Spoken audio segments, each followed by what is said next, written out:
Hi, நம்மளோட Indian education system நம்மளோட சக்சஸ்க்காக create பண்ணப்பட்டதில்லைன்னு சொன்னா உங்களால நம்ப முடியுமா? ஆமாங்க, இது ஒண்ணு.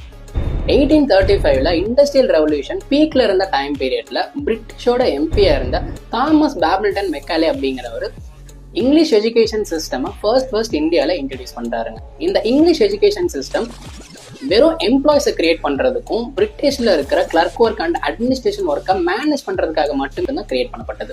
இதுல ஹார்ட் கோர் ரியாலிட்டி என்னன்னு கேட்டீங்கன்னா, நம்ம என்னதான் அதிகமாக ஸ்கில்ஸை லேர்ன் பண்ணியிருந்தாலும், என்னதான் மாடர்னைஸ்டா மாறி இருந்தாலும், இப்போ வரைக்குமே இந்த இங்கிலீஷ் எஜுகேஷன் சிஸ்டம்ல தான் இந்தியா ஃபாலோ பண்ணிட்டு இருக்காங்க. இதோட டார்க் சைடு என்னன்னு பாத்தீங்கன்னா, இப்போ வரைக்கும் நம்ம வெறும் மார்க்ஸ்க்காக மட்டும்தான் படிக்கிறோம். நம்மளோட திங்கிங் எபிலிட்டியை லூஸ் பண்றோம், நம்மளோட கிரியேட்டிவிட்டியை டம்ப் பண்றோம், நம்மளோட கியூரியாசிட்டியை இக்னோர் பண்றோம்.